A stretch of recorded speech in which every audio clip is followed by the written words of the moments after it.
después me encontré. Ahí y después ahí.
El Salmo 23 dice: El Señor es mi pastor, nada me faltará. En lugares de verdes pastos me hace descansar, junto a aguas de reposo me conduce. Él restaura mi alma, me guía por senderos de justicia, por amor de su nombre. Aunque pase por el valle de sombra de muerte, no temeré mal alguno, porque tú estarás conmigo. Tu vara y tu cayado me infunden aliento. Tú preparas mesa delante de mí en presencia de mis enemigos.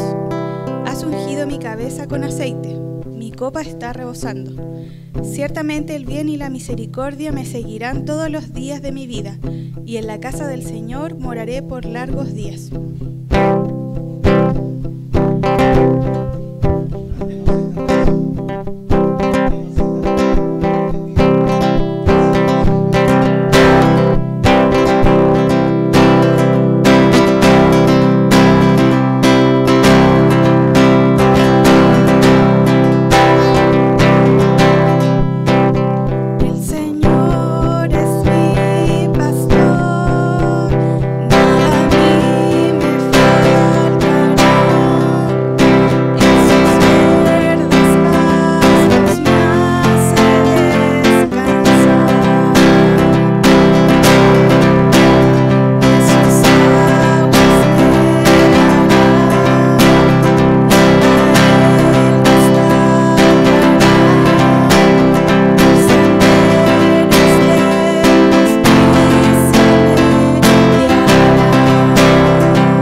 Hay varias sillas desocupadas aquí adelante, por favor, si es posible que pasen para que las personas que lleguen más tarde usen las últimas. Acá hay 4 sillas, 5 sillas, 6 sillas desocupadas.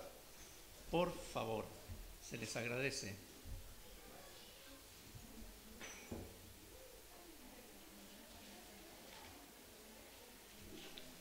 Una vez alguien dijo que en el cielo no están las sillas de atrás, así que vayamos acostumbrándonos.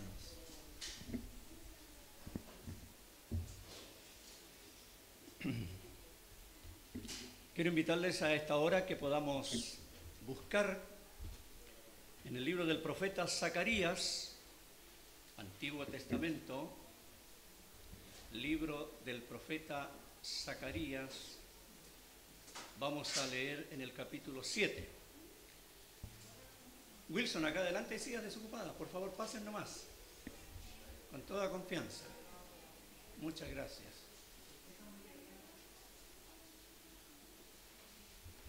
Zacarías capítulo 7 vamos a estar mirando hoy y también en el capítulo 8.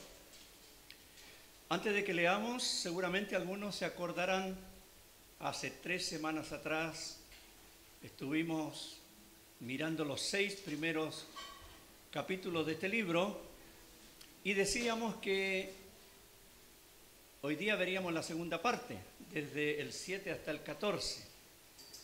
Pero la verdad es, hermanos y amigos, de que es imposible ver esos capítulos en una sola reunión.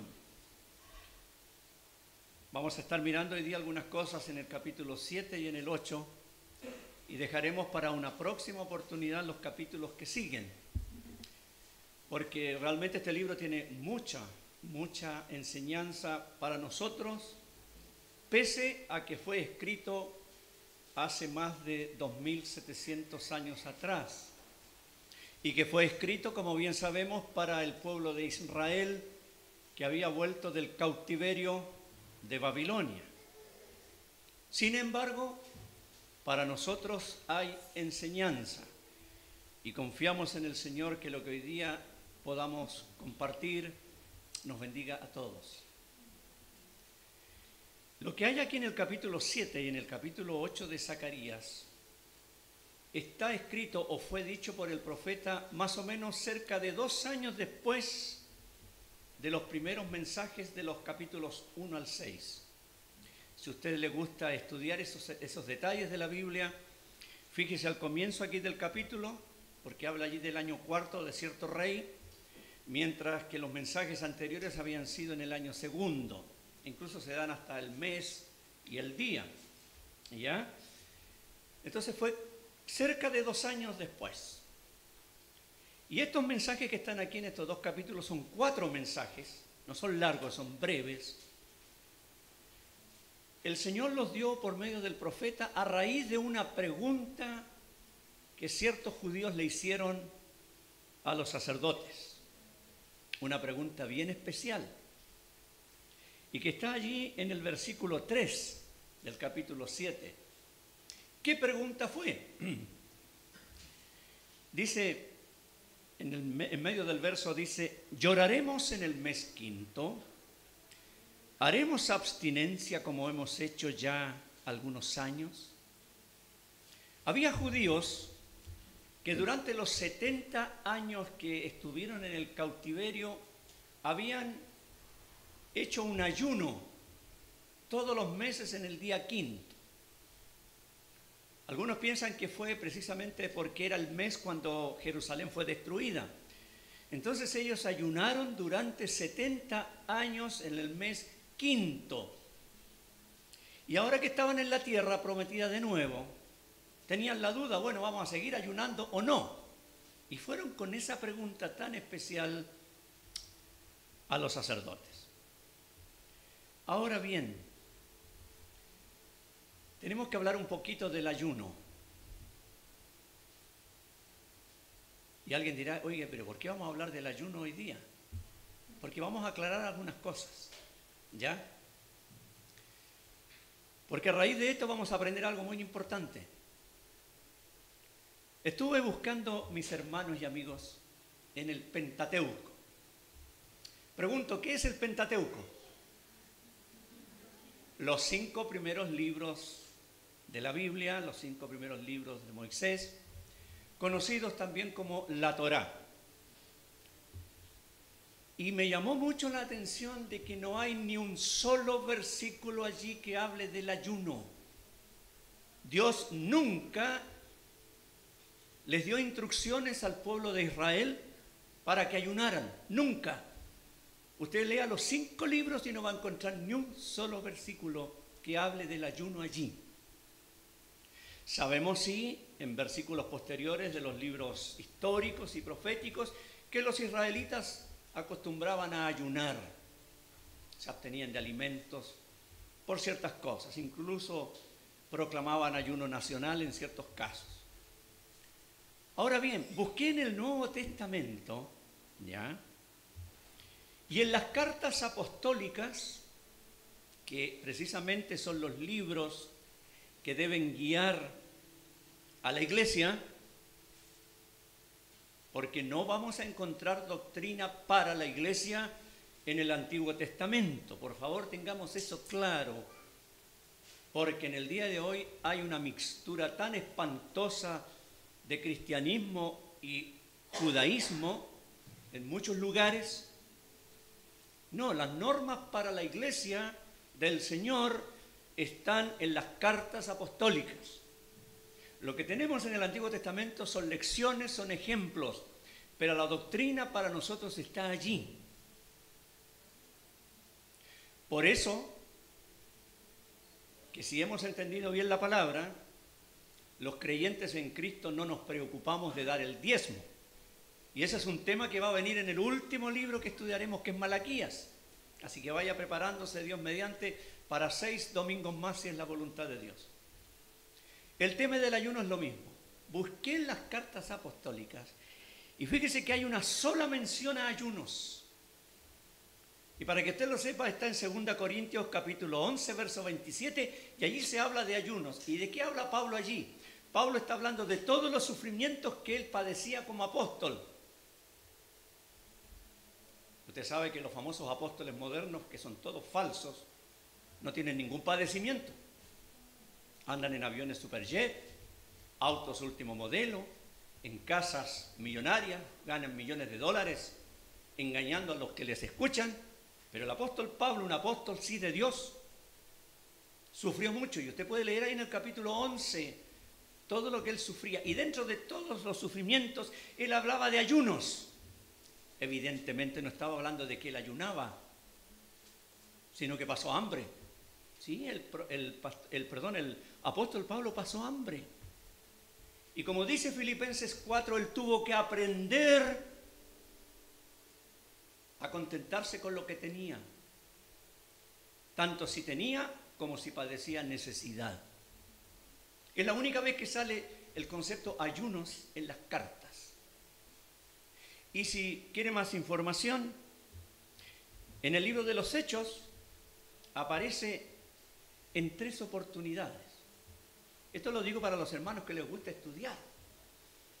En el capítulo 13 de Hechos aparece allí un grupo de hermanos que estaban guiando la grey allí en Antioquía, y dice que ayunaron y oraron, y enseguida encomendaron a Pablo y a Bernabé a la obra misionera. Ellos lo hicieron allí. La mayor parte de ellos eran judíos, por supuesto. Y también aparece allí en el caso de Cornelio, en el capítulo 10, ese hombre romano que buscaba a Dios y él ayunaba buscando a Dios. Y la última vez que sale es en el capítulo 27, cuando iban en el barco hacia Roma, y Pablo le dijo a los tripulantes: ustedes están en ayunas, porque tenían el gran problema de una tempestad. Es la única vez que sale en estos libros. Ahora alguien podría decirme acá: oye hermano, pero es que el Señor habló acerca del ayuno. Claro que sí. ¿Y qué dijo el Señor acerca del ayuno? Dijo que si alguien ayunaba, no fuera como los hipócritas que ponían cara de ayuno, que ponían cara de que estaban pasando hambre. Dijo: no, eso es hipocresía. Si alguien ayuna, dijo el Señor, y eso está en Mateo 6 del 16 al 18, si alguien ayuna, lave su rostro, unja su cabeza y no muestre a los hombres que ayuna para que Dios le vea solamente. Esa fue la instrucción del Señor. Ahora, ¿por qué he querido decir todo esto, mis hermanos y amigos? Porque está aquí en el pasaje. Los judíos estaban muy preocupados de esa situación externa que ellos realizaron por años. Ahora, si alguien tiene aquí alguna pregunta para decirme, oiga, pero ¿podemos ayunar hoy día? Eso es asunto suyo. Para los creyentes no hay instrucción sobre ayuno. Si algún hermano quiere hacerlo, es algo absolutamente personal y nadie más tiene que saber que él y Dios. Así lo dijo el Señor. Oiga, así que eso de que de repente en la iglesia dicen, todos los hermanos ayunan el día viernes, no, eso no es bíblico, no está en las Escrituras. Y después vienen todos a entregar el ayuno al templo. No, eso no está en la Biblia. Son cosas que la gente ha inventado. Tenemos que quedarnos solamente con la palabra de Dios y nada más que la palabra de Dios. Así es el asunto. Ahora bien, cuando le preguntaron aquí a los sacerdotes, Dios les respondió a través del profeta y les dio 4 mensajes. El primero está en el capítulo 7, versículo 4 hasta el 7, ¿ya? ¿Y qué les dijo Dios a ellos? Les dio a entender de que cuando ellos ayunaban, en el versículo 5, les dijo, ¿habéis ayunado para mí? ¿Se fija al final del verso 5? Es decir, ellos hacían ese rito, digamos, lo religioso, no para agradar a Dios. Dios no se los había pedido tampoco, sino que era cosa de ellos y entonces ellos se sentían tan bien porque ayunaban. Es decir, era un rito religioso externo inventado por ellos. Yo le digo, ¿cuántos ritos religiosos inventados por el hombre existen en muchos lugares? Muchos. Y ellos inventaron el ayuno aquí pensando en que, como se habían ido cautivos el mes quinto durante 70 años, y ahora preguntaban, ¿vamos a seguir con esto? Y Dios le dijo, mire, ustedes lo han hecho para ustedes eso. Y más encima le dijo en el versículo 6, cuando ustedes comen y beben es para ustedes. Es decir, todo era un tema religioso externo, pero el corazón de ellos andaba lejos de Dios. Y aquí tenemos que aprender algo muy importante. Y creo que lo dije en un mensaje anterior. Dios no mira lo que mira el hombre. Así le dijo el profeta Samuel a Isaí, padre de David. Dios mira el corazón. Porque externamente podemos hacer muchas cosas religiosas, muchas. Pero el corazón puede que esté muy lejos de Dios.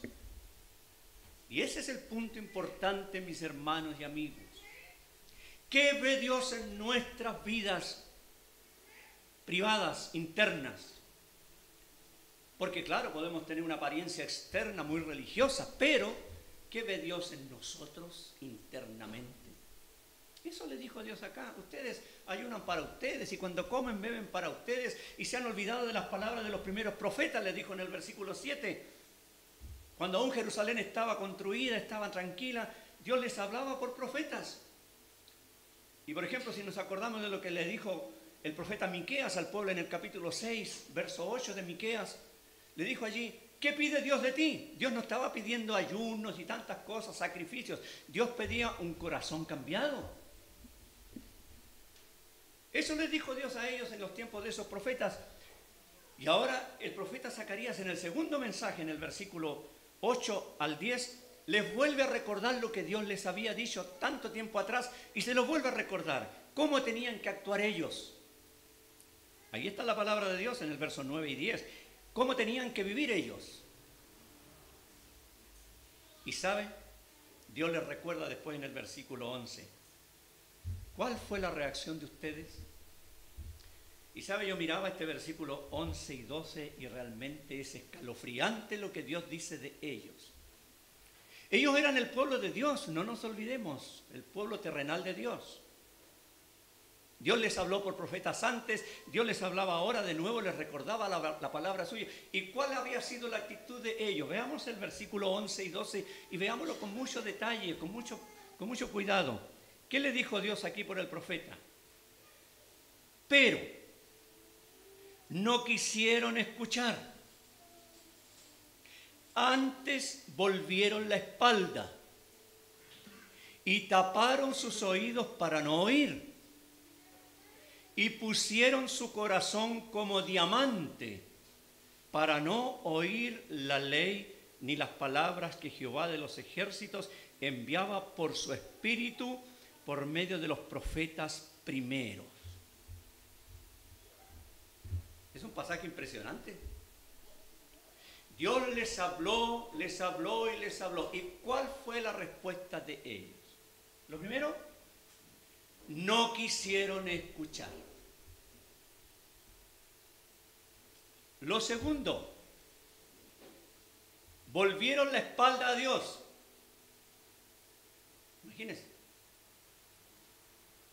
Lo tercero, taparon sus oídos para no oír.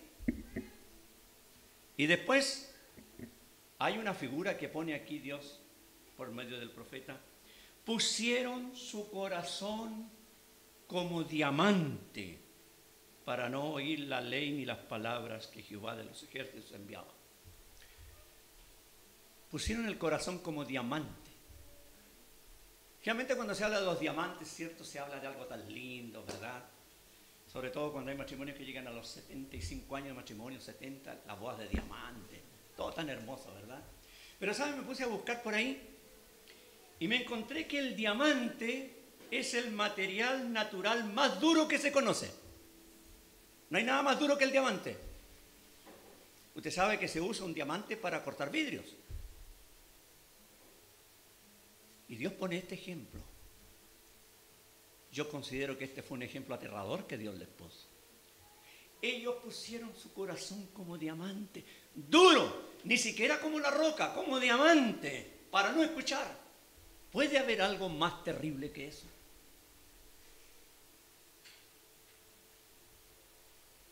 Amiga, amigo, cuando Dios le habla, ¿cómo está su corazón? Hermana, hermano, cuando Dios nos habla a nosotros, ¿cómo está nuestro corazón? Tengamos cuidado. Porque no vaya a ser que tengamos algunos de nosotros la actitud que tuvo este pueblo. No quisieron escuchar a Dios. No lo queremos escuchar. Le volvieron la espalda. No queremos saber nada de Dios. Se taparon los oídos y el corazón endurecido como el diamante. Hermana, hermano, el Señor nos libre de ser así. Porque podemos ser sus hijos o hijas, pero si nos ponemos rebeldes a la voz de nuestro Padre, podemos llegar a extremos terribles. Ahora, amiga, amigo, usted que no conoce a Cristo como su Salvador personal, porque yo creo que aquí hay personas que tienen el conocimiento de la verdad del Evangelio, pero aún no se han arrepentido para poner su fe en Cristo. Cuidado con poner el corazón así, como diamante. El Señor nos libre de ello, le libra a usted. Porque si su corazón se endurece a tal extremo, va a llegar el momento que la conciencia se va a cauterizar.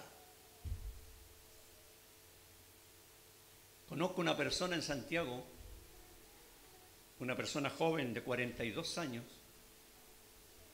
que alguna vez profesó ser cristiana, se bautizó, estuvo en una iglesia por un tiempo, pero hace un tiempo atrás ella decía, yo ya no tengo conciencia de nada.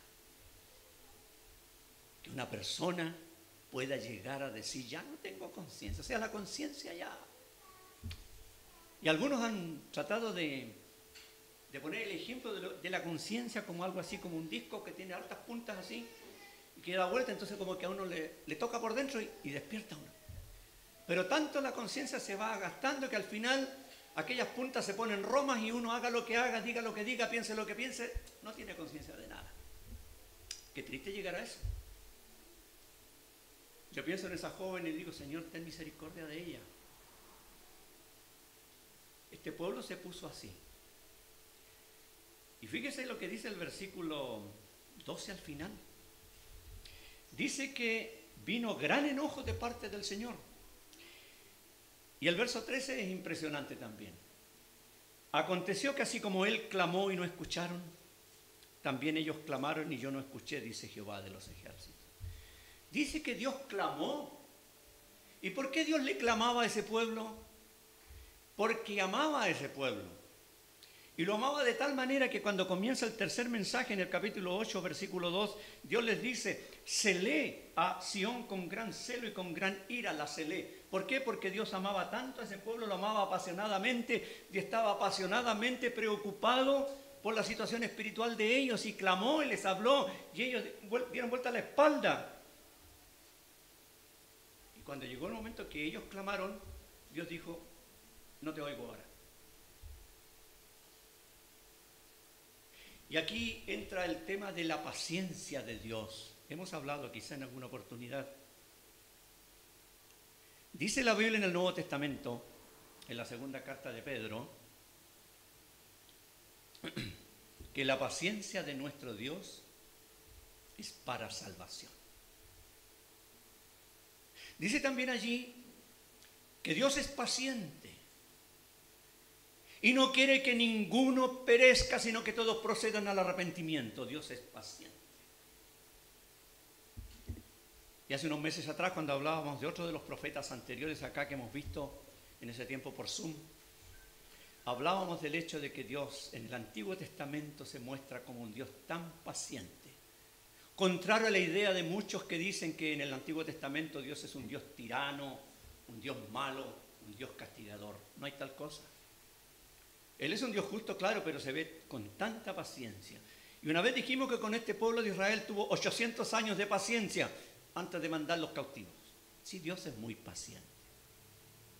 En el Antiguo Testamento también se dice, Dios no quiere la muerte del que muere, sino que se vuelva a Él y viva. Y como mencioné, la paciencia de Dios es para salvación. ¿Por qué cree usted, hermana, hermano? Bueno, los hermanos lo sabemos. Pero usted, amiga, amigo, ¿por qué cree usted que el Señor aún no vuelve a llevar su pueblo? ¿Se le habrá olvidado al Señor? ¿Está retardándola por retardar la vuelta de Cristo? No es así. Es porque Dios le ama a usted, amiga, amigo. Joven señorita, a ti el Señor te ama tanto que ha permitido que hoy vuelvas a escuchar su palabra para que te arrepientas de tus pecados y pongas tu fe en Cristo y lo recibas como Señor y Salvador. Porque el Señor en su paciencia anhela la salvación de todos aquellos que estando aquí aún no son salvos. ¿Y cuánto tiempo más va a esperar el Señor? Ese es el tema. Lamentablemente algunos juegan con la paciencia de Dios. Y qué triste es eso, jugar con la paciencia de Dios. Porque aunque Dios es infinito, su paciencia tiene un límite. Fíjese qué interesante es ese hecho. Él es infinito, Él es eterno, pero su paciencia tiene un límite. Y esa paciencia se extiende gracias a la misericordia del Señor, porque el Señor está reteniendo para usted el castigo que usted merece. Y por otro lado le está ofreciendo en su gracia, de la cual se cantaba hoy día, esa gracia sublime, le está ofreciendo el perdón y la salvación por medio de la obra de Cristo en la cruz. Por un lado la misericordia de Dios retiene lo que merecemos, por otro lado la gracia de Dios nos da lo que no merecemos. ¿Y qué tiene que hacer la persona? Humillarse ante el Señor y decirle, Señor, soy un pecador o una pecadora, y poner su fe en Cristo. ¿Y cuándo? Ahora. Ahora. Porque la paciencia de Dios es para salvación. Pero si actuamos como actuó este pueblo, ponemos el corazón como diamante, cuidado con eso. Ahora bien, en el segundo mensaje, como dije, que está en el capítulo 8, Dios les dice eso, que Él celaba al pueblo. Él es Dios celoso. Evidentemente, no es celoso en el sentido como nosotros los seres humanos entendemos los celos, ¿ya? Creo que todos entendemos acá de lo que estoy hablando. La Biblia dice que Dios es Dios celoso. ¿Por qué? porque Él no acepta que se adore a otro Dios. Bueno, no existen más dioses que Él. A ídolos falsos, por supuesto, a hombres, a mujeres, a personas, a objetos, a animales, etc. Dios es celoso. Y en el caso de este pueblo de Israel, Dios era celoso con ellos porque los amaba y los ama apasionadamente. Hay algunos que podrían pensar que Dios ya no ama a Israel. Hay algunos evangélicos que están en contra de Israel. Bueno, Israel como nación actualmente es una nación incrédula.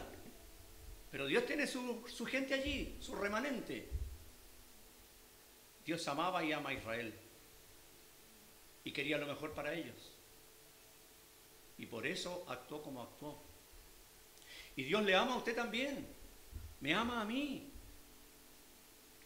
Y recordemos lo que dice Juan 3:16, porque de tal manera amó Dios al mundo, que ha dado a su Hijo unigénito, para que todo aquel que en Él cree no se pierda, mas tenga vida eterna.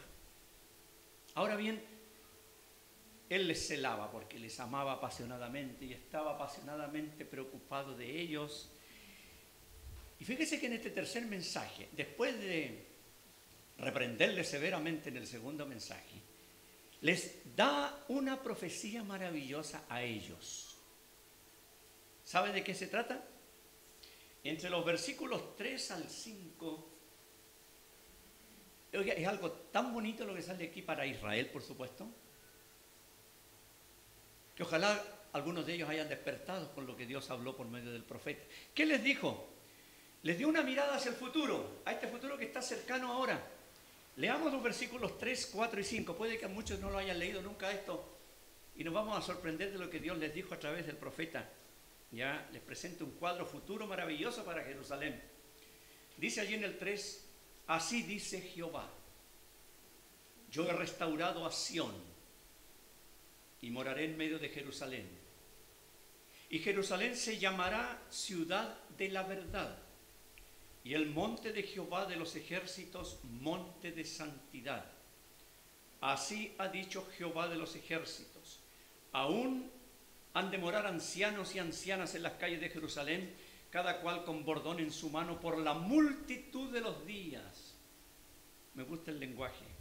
Y las calles de la ciudad estarán llenas de muchachos y muchachas que jugarán en ellas. Qué lindo cuadro le pinta el Señor aquí. Probablemente cuando estaban ahí los cautivos vueltos ya de la cautividad, seguramente parte de esto se cumplió. Pero es evidente, mis hermanos y amigos, que esta es una profecía para el tiempo futuro cercano. Yo sé que hay personas por ahí que niegan absolutamente que Dios tenga algo más que ver con Israel, lo repudian. Hay mucha gente evangélica que repudia a Israel y dicen que no, Israel no tiene nada que ver ahora con Dios. Están muy equivocados. La palabra del Señor en el Antiguo Testamento, especialmente en estos profetas menores, y bueno, también en Isaías, en Ezequiel, en Jeremías, hay tantos pasajes que hablan de algo futuro que espera a Israel y que será maravilloso. Y aquí hay una descripción escrita en la forma de aquella época, hablando de ancianos y ancianas que iban a andar con su bordón allí, paseándose por las calles, y los muchachos y muchachas jugando en las calles de la ciudad. Habla aquí de una cosa tan maravillosa de paz, armonía y tranquilidad. Y es eso lo que va a venir en un tiempo cercano, cuando el Señor vuelva para reinar en gloria y majestad. Cuando vuelva con la iglesia. Porque por la palabra sabemos que el Señor en cualquier momento se va a llevar a los suyos, la iglesia que es el cuerpo espiritual, actualmente el cuerpo de Cristo. En cualquier momento vamos a desaparecer. Vamos a ir a encontrar al Señor en el aire porque Él viene a reinar. Y como dice 1 Tesalonicenses 4, le vamos a salir a encontrar a Él. Y su novia, la esposa de Cristo, la iglesia, vamos a estar con Él mientras se desatan los juicios y después vamos a volver con Él. Eso lo vamos a ver Dios mediante en 3 semanas más, porque en el capítulo 14 sale eso. Usted dirá, oiga, pero no tenía idea que sale la iglesia. Ahí vamos a ver cómo sale. ¿Ya? Ahora, si usted quiere adelantar para 3 semanas, lea el capítulo 14.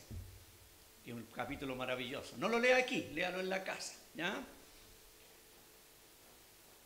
Y ahí se va a cumplir esto. Y Dios les dice, mire, así va a ser. Así va a ser. Es increíble cómo las promesas de Dios aún se mantienen. Porque esto es algo muy importante que nosotros tenemos que tener claro. Por eso a mí me gusta leer estos pasajes. Y hay algo más al final del capítulo que lo vamos a ver luego. Lo que Dios dice se cumple.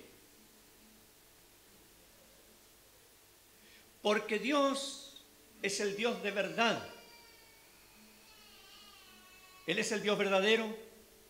El Señor Jesucristo es la verdad. El Espíritu Santo es el Espíritu de verdad. La palabra de Dios es la palabra de verdad. Y Él es fiel en todo lo que dice. Absolutamente todo. Y si Dios prometió cosas que aún están pendientes para ese pueblo, las va a cumplir porque Dios no miente. Ahora bien, traigamos eso a nosotros. Cuando en la palabra del Señor encontramos el Evangelio, que nos dice que todo aquel que se arrepiente y pone su fe en Cristo tiene vida eterna, es porque tiene vida eterna. Los días viernes en el Instituto Bíblico que hacemos por Zoom, hemos estado viendo pasajes bíblicos que reafirman la verdad de la seguridad de la salvación y aclarando pasajes que algunos los entienden mal y los explican mal y muchos se confunden. Si a mí el Señor, por ejemplo, me dice en su palabra, yo te doy vida eterna y no perecerás jamás, es porque Él me da vida eterna y no voy a perecer jamás, porque ¿quién lo dijo? No lo dije yo, lo dijo el Señor. Y el Señor cumple su palabra. Y cuando el Señor dice, el que oye mi palabra y cree al que me envió tiene vida eterna, no vendrá al juicio, ha pasado de muerte a vida, yo le creo al Señor. Y puedo decir con humildad que soy salvo, no porque yo sea algo mejor, sino porque Él dice que soy salvo. Hay que creerle a la palabra de Dios. Y si de repente nos entra la duda, volvamos a la palabra del Señor, volvamos a leer tanto pasaje que nos habla de la certeza de la salvación. Es por eso que invitamos a nuestros amigos que aún no conocen a Cristo y que están aquí en esta mañana, para que le crean a Dios de una vez por todas. Porque amiga, amigo, una cosa es creer en Dios y otra cosa es creerle a Dios. No es lo mismo. ¿Qué significa creer en Dios? Él existe. Es un Dios bueno, etcétera, etcétera. Pero eso no le salva. Incluso podemos llegar a decir que la persona que tiene ese tipo de creencia en Dios es la creencia de los demonios. ¿Sabía eso? El escritor Santiago en el capítulo 2, un pasaje que estuvimos viendo al final del instituto el viernes, algunos se acordarán. En ese pasaje, Santiago dice, ¿tú crees que Dios es uno? Bien haces. También los demonios creen y tiemblan. Fíjense, los demonios, a diferencia de las personas, creen en la existencia de Dios y tiemblan, porque ellos saben que no tienen perdón. Eran ángeles que pecaron y se convirtieron en demonios al servicio de Satanás. Y es el ejército que tiene Satanás. Ellos creen en Dios, son más creyentes que los ateos y tiemblan. Entonces tener la creencia en Dios no es malo tenerla, por supuesto. Porque la Biblia es muy clara cuando dice que el necio dice en su corazón que no hay Dios. O sea, por el lado que usted le busque, no tiene escapatoria.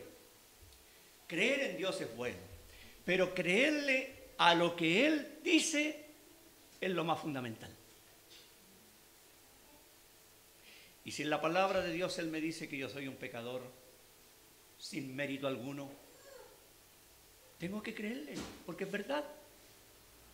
Y si en la palabra Él me dice que Jesucristo vino a morir por mí en la cruz derramando su sangre, tengo que creerle. Y si la palabra me dice que si yo pongo mi fe en el Señor, recibiéndole como Señor y Salvador personal y soy salvo, le creo a Él. Y soy salvo. Lo importante es creerle a Dios. ¿Por qué? Porque la palabra de Dios se cumple siempre 100%. En los tiempos de Dios, pero se cumple 100%. Así que yo invito a mis hermanos y hermanas para que nuestra fe se fundamente cada vez más en la palabra del Señor y le vayamos creyendo a Dios.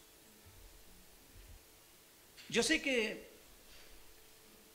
estamos en un tiempo un poquito difícil en el país, por decirlo menos. Yo diría mucho más que difícil. Y estoy seguro de algunas cosas. Estoy seguro de que algunos hermanos, no los estoy criticando ni juzgando, pero creo que puede ser así, tienen miedo del futuro de Chile. No tengamos miedo, hermanos.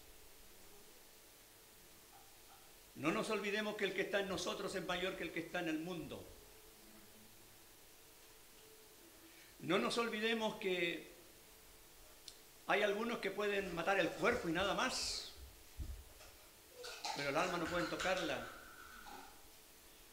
No nos olvidemos que nuestra vida está escondida con Cristo en Dios.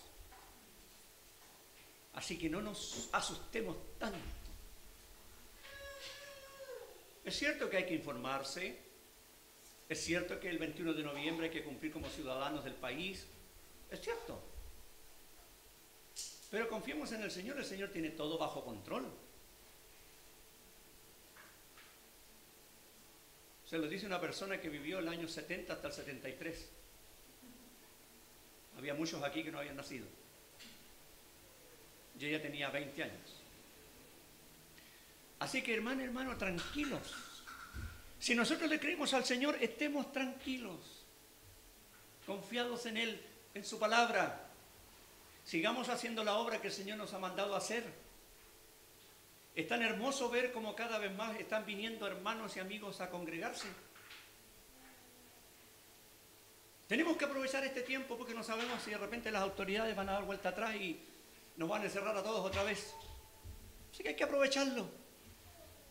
Y yo lamento a aquellos hermanos que no se congregan. Yo sé que hay algunos que no han podido, pero si hay algunos que pueden y no quieren, bueno, ya es otra cosa.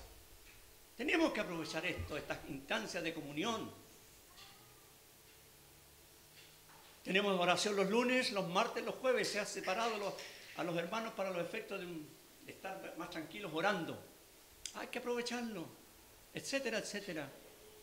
Y sigamos adelante, tranquilos y confiando en la palabra del Señor, porque la palabra del Señor siempre tiene su cumplimiento. Pero a la vez, mi amiga, mi amigo, volvemos a lo mismo. Usted dirá, oiga, este caballero que es catete. Pero tengo que volver a decírselo. La palabra de Dios también dice que todo aquel que rechaza a Cristo no verá la vida, sino que la ira de Dios permanece sobre él. Es lo que dice la Escritura. Entonces, estas profecías que son para Israel, aunque están pendientes, se van a cumplir. Va a ser maravilloso. Y yo no lo puedo asegurar, pero pienso que seguramente los creyentes vamos a ver esto también. Porque recuerde que donde esté el Señor, vamos a estar los creyentes. Eso fue lo que el Señor le prometió a los apóstoles allí aquella noche que estaban tan tristes. Le dijo, no se turbe vuestro corazón, creéis en Dios, creed también en mí, en la casa de mi Padre muchas moradas hay. Y el Señor le dijo, voy a preparar lugar y vendré otra vez y os tomaré a mí mismo para que donde yo estoy, vosotros también estéis. Y cuando el Señor se lleva a su pueblo y una a toda su iglesia, donde Él esté vamos a estar nosotros. Así que es muy probable que este cuadro tan lindo de paz lo vamos a ver, probablemente. Como también algo más adelante que viene después en el último mensaje. Ya no quiero alargarme mucho, la verdad es que me entusiasmo hablando de esto y no me quiero alargar demasiado. Ahora, cuando el Señor les habla así, los cinta a seguir trabajando en la construcción, usted puede ver eso. Recuerde que estaban construyendo el templo. Allí a partir del versículo 9 al 13 les insta a continuar con la construcción, y también en los versículos 16 y 17 les insta a obedecer su palabra otra vez. Y hay algo tan hermoso que casi lo paso por alto, porque en este párrafo, cuando el Señor habla de que al final iban a estar ellos en su tierra y el Señor iba a hacer aquello con ellos, mire lo que dice el versículo 8. No puedo saltarme este verso. ¿Qué le dice Dios a los israelitas? Los traeré y habitarán en medio de Jerusalén y me serán por pueblo y yo seré a ellos por Dios en verdad y en justicia. Mire qué lindo va a ser en ese tiempo. Dios les dice, ustedes van a ser mi pueblo. Yo voy a ser su Dios. Y si tomamos esto y lo aplicamos a nuestra vida, ¿sabe lo que el Señor le dice a cada persona que se arrepiente y pone su fe en Cristo? Yo soy tu Dios y tú eres parte de mi pueblo. Qué cosa más maravillosa. Los creyentes en Cristo pertenecemos a un pueblo que tiene millones de ciudadanos. Hay millones que ya están en la gloria. Habemos millones que estamos en la tierra todavía. La iglesia del Señor, el cuerpo de Cristo. Y por la gracia y misericordia de Dios, Él es nuestro Señor y nosotros somos su pueblo. Y eso es mucho más que estar afiliado a una iglesia X, Y o Z. Hay gente que se ufana de estar inscrito en los registros de cierta iglesia. Pero Dios tiene un registro que vale. El que vale es el de Dios. ¿Y sabe cómo se llama ese registro? El libro de la vida del Cordero. Y en aquel libro están anotados todos los nombres de los redimidos por la sangre de Cristo. Me recuerdo ahí en Lucas cuando el Señor mandó a 70 a predicar, a echar fuera demonios, a sanar, etcétera, etcétera. Y cuando volvieron, llegaron felices los 70 y le decían, Señor, hasta los demonios se nos sujetan en tu nombre. Llegaron felices de eso. ¿Y qué le dijo el Señor? No os regocijéis de que los demonios se os sujetan en mi nombre. Regocijaos de que vuestros nombres están escritos en los cielos. ¿Qué le parece? Le pregunto, ¿su nombre está escrito en el cielo ya? ¿O solamente es miembro de alguna iglesia evangélica? Ser miembro de una iglesia evangélica no tiene mayor valor para Dios, en el sentido de lo que estamos hablando. Por la gracia de Dios, la misericordia de Dios, cada uno de los que somos redimidos por la sangre de Cristo aquí, nuestros nombres están escritos en los cielos. ¿Está el suyo? Si usted no se ha arrepentido de sus pecados para poner su fe en Cristo, su nombre no está allá. No está allá. Pero puede ser inscrito hoy día, ahora. Si usted se humilla de corazón y pone su fe en Cristo. Qué cosa más maravillosa, ¿verdad? Ahora bien, como decía, toda persona que recibe a Cristo es parte del pueblo de Dios. Y empleando otra figura del Nuevo Testamento, es parte de la familia de Dios. Aquí todos somos de una familia distinta, ¿verdad? Hay distintas familias acá. Si uno hiciera una encuesta, no sé qué cantidad de familias somos, ¿verdad? Pero estas familias terminan con la muerte. No nos gusta la idea, pero es así realmente. Pero hay una familia que durará por toda la eternidad. Y es la familia de Dios. Aquí habemos un grupito chiquitito de esa familia. Pues si somos millones, pues imagínense. Uno tiene su familia, ama a su familia, sufre por su familia, tantas cosas. Pero eso va a terminar indefectiblemente con la muerte. Incluso hasta los matrimonios. Espero que nadie crea las mentiras que dicen los mormones respecto a eso. ¿Ya? Pero la familia de Dios es una familia eterna, por así decirlo. Porque somos parte del pueblo de Dios, Él es nuestro Dios y nosotros somos de su pueblo. Amiga, amigo, el Señor quiere que usted llegue a ser de su pueblo ahora, si aún no lo es. entregando su vida a Cristo para la salvación de su alma. Pero vamos a ir terminando, porque en el último mensaje, y mire, todas estas cosas que Dios les dijo surgieron a raíz del tema del ayuno, ¿eh? Qué interesante. En el último mensaje, desde el versículo 18 hasta el 23, Dios les vuelve a hablar allí y les dice que si ellos amaban la verdad y la paz, todas aquellas cosas de ayunos y afligimientos que tenían se iban a transformar en alegría y en gozo. Y después de eso, en este capítulo, viene como la guinda de la torta para ellos, de lo que les estaba hablando. ¿Se acuerda usted que en los versículos 3 a 5 les habló cómo iba a ser Jerusalén en el futuro, la ciudad de verdad, la ciudad de la verdad, el monte de santidad, cómo iba a haber paz allí? Y miren lo que les dice en la última parte desde el versículo 20. Y esto realmente es grandioso. ¿Qué le dice Dios a Israel allí? Así ha dicho Jehová de los ejércitos: aún vendrán pueblos y habitantes de muchas ciudades, y vendrán los habitantes de una ciudad a otra y dirán: vamos a implorar el favor de Jehová y a buscar a Jehová de los ejércitos, yo también iré. Y vendrán muchos pueblos y fuertes naciones a buscar a Jehová de los ejércitos en Jerusalén y a implorar el favor de Jehová. Así ha dicho Jehová de los ejércitos: en aquellos días acontecerá que 10 hombres de las naciones de toda lengua tomarán del manto a un judío diciendo: iremos con vosotros porque hemos oído que Dios está con vosotros. Yo les digo, esto es formidable para ellos. Esto no ocurre ahora. Israel es odiado por la mayor parte de las naciones del mundo. Sabemos que es así. Estados Unidos, que era su apoyo, poquito a poco se lo está retirando con el nuevo presidente que tiene en Estados Unidos ahora. Y eso va a significar que Israel tenga que mirar hacia Europa. Y eso significa que los planes de Dios se van a seguir cumpliendo. Israel no es un pueblo muy amado, ¿verdad? Ha sufrido, sabemos cuánto ha sufrido durante 2000 años. Evidentemente por rechazar a Cristo el Mesías, sabemos que es así. Ellos le dijeron: su sangre sea sobre nosotros y nuestros hijos.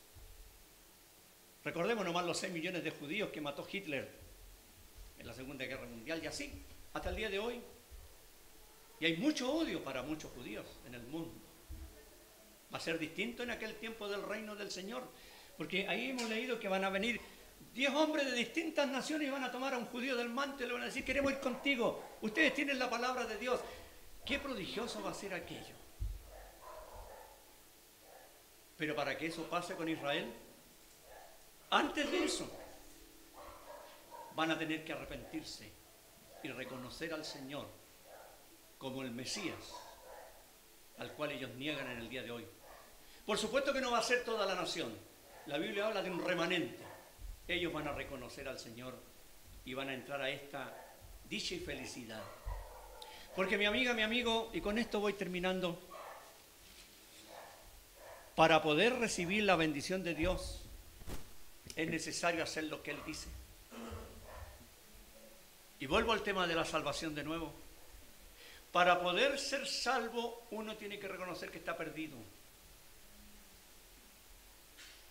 Para poder recibir el perdón de Dios, uno tiene que darse cuenta que es un pecador que le ha ofendido. Y tiene que decírselo: Señor, he pecado contra ti. Soy un pecador miserable. Yo sé que hay algunos que no les gustan ciertos términos, pero es verdad. Yo tuve que reconocerle un día: Señor, soy un pecador miserable, pero Cristo murió en mi lugar y yo lo recibo como mi Salvador. Y a partir de ahí, uno pasa a ser parte del pueblo de Dios. Y en el caso de Israel, en ese futuro, cuando les espere ese futuro tan lindo, antes tendrán que haberse arrepentido y vuelto al Señor. Amiga, amigo, si usted todavía